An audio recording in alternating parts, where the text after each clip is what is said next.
Hi guys! 11:03 PM na, Hiwaw Feng Shui na. Brethren, family and friends, sa pong pinagpalang gabi sa inyong lahat. Ang inyo pong lingkod, Brother Norman Cruz, ang inyo pong Feng Shui, Pachi, Chimen, Yijing, and Date Selection Consultant. Kumusta po kayo? How was your last week? Kumusta po naman ang inyong Monday and Tuesday and tomorrow, holiday Wednesday? So at least, we're better informed of what to do, expectation, or if you're just at home, at least may idea ka pa rin. May idea ka pa rin on what to do. If you're traveling, of course, yung ating pong sharing can be done anywhere. Not just in your home, not just in your office, but anywhere. Any part of the world. Basta mo ikaw may compass, talikod ka sa direksyon, and you do the five things. Let go, open up, give thanks, ask for what you want, and give it back to society. Meaning donate. Okay, so let's start. Yan natin. Of course, ang ating assignment all for tomorrow, April 9, Wednesday. Sabi po dito, the Earth Monkey enters the Stable Officer Day. Stable Officer Day. Tingnan natin. Ano pwedeng gawin sa isang Stable Officer Day, Kuya Norman? Okay. Sabi po dito, suitable for making a donation, tama-tama, assume a new post, groundbreaking, investment, trading, keeping a pet, haircut, visit a beautician, purchases, all good for tomorrow. Avoid setting the bed, medical procedures, and buying assets. Uy, medical procedures, so tingnan natin. So, paano ko kontrahin, Kuya Norman, kung sakaling andyan gagawin na, nakaschedule na, ahead of time? Okay, tingnan po natin. Let's do the daily chimen. I-daily chimen mo yan. Okay, daily chimen po ay starts now, 11 PM, up to 10:59 PM the next day. At kung ito naman pwede mo mapanood ng live, po, you can replay it and you can check what to do backing po for our Wednesday, April 9. Okay, let us see. Ayan. It says here, okay po, if you want to create an opportunity, able to communicate properly, talikod sa south. Not feeling well, you want to get better in health, talikod ka naman sa southwest. Or if you have friends and relative who is not feeling well, who is sick in the hospital, well, you can back to southwest and you can pray for them. And then, anything to do with, ito po, ganda nito, divine light. Wow, divine intervention, 7 stars. Anything to do with finances, increase your good cash flow, get a proper doctor or the doctor suitable for you or a medical practitioner suitable for you. Here and abroad, ang rich po, 7 stars to, BFF, talikod sa west. Anything to do, if you want to have more wisdom, if you're into training, if you want to acquire more knowledge and skill sets, 110x being beautiful and handsome, be more inspired.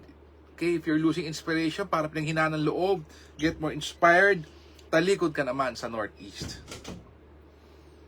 And if you want to have a heart-to-heart talk, create a noble, attract a noble people, helpful people, again, inspiration, put in, to have a system. Kung ikaw magulo, wala ka pong sistema, and you want to have that pattern, a good pattern of course, a good habits, talikod ka naman sa east. So Kuya Norman, yan sa mga nabanggit mo, anong gagamitin ko? Gagamitin kong backing to west. Whole day po ito, BFF, kahit saan kaabutan, nakaupo, nakatalikod sa west, nakaharap sa east, gumamit ng compass, and you do the 5 things. So, okay. If I were you, okay, this is how I'll do it. So how you address your faith, your God, the one in charge upstairs, you can say the name out loud, or you can just say it in your mind, visualize it. Or you may say that I let go of lost opportunities, I let go of people that instead of helping me was the one who created problems for me, who blocked my way to success. I let go of them. I open up. I'm opening myself again for new opportunities to increase my cash flow, to improve my cash flow, and should I not be feeling well and be able to find a good doctor that may help me improve my health even to be better, be able to travel safely and meaningfully, and also be able to and I give thanks for the blessing, the loved ones that have been there to guide me, and I visualize all the blessings that's coming my way this week and this month, this Holy Week, that it will be meaningful and be able to be more creative in life, be able to have this and that. Okay, so you may state what you want to have. And given a chance, I will donate. In Jesus' name, amen. So that's short. Or you can just visualize it like a movie from start, middle, and finish. Wow! Okay, BFF! How about the hourly achievement? Okay, let's see. Sabi na, bitin daw pag walang hourly achievement. Okay, tingnan natin. Yung Green Dragon, Flying Bird, and Jade Maiden watching the door. Okay, let's see. For an April 9. Okay. Okay, BFF. From 5 a.m. to 6:59 a.m. as early as the time. Okay, talikod sa east, you have the Jade Maiden watching the door. 7 a.m. to 8:59 a.m. you have the number 1 most auspicious structure achievement, Green Dragon returns. Talikod ka naman sa southeast. And then 11 a.m. to 12:59 p.m. lunchtime, Flying Bird fall into cave wherein blessing comes to you. Talikod ka naman sa southwest. Okay, sa first timer, ano po ba ang Green Jade Maiden watching the door? It's for likability and control, make people like you, good for planning and strategizing, especially for those in politics or campaigning right now. Easily obtain help, turn enemies into friends, positive for negotiations, career, and educational pursuits.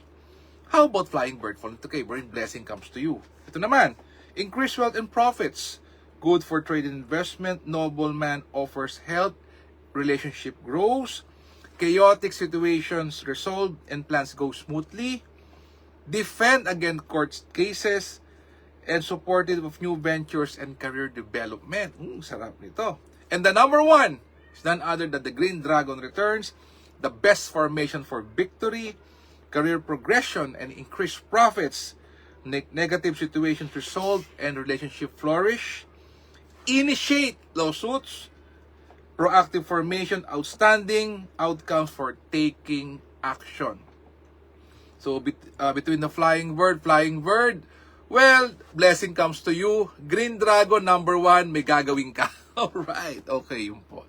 So, BFF, again, I'd like to thank each and everyone for, for being able there, for your prayers.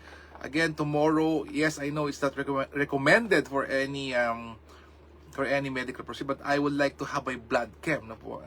Well, I have to check po, of course. I have to do that again, and of course, I'll use the backing. And with the, of course, with the best of everything, hope it will be turned out to be good and a maganda po results ang ating outcome. Again, BFF, it's Holy Week by next week, so yeah, it's up to you if you want to slow down. But again, as much as I can, I'll be giving you the daily backing pa rin if I cannot have it live like this, para po naman tuloy-tuloy pa rin po, di po ba? Tuloy-tuloy pa rin po yung ating sharing. And of course, our exchange of energies, BFF, is like and share, because we'll never know if someone out there will be needing these kinds of sharing. Free, talikod ka lang, compass, everything you manifest, you back to that direction, and you do the 5 things. Again, BFF, let us continuously pray for each other. Let us continuously pray for our leaders. Let us pray for world peace. Let us heal as one.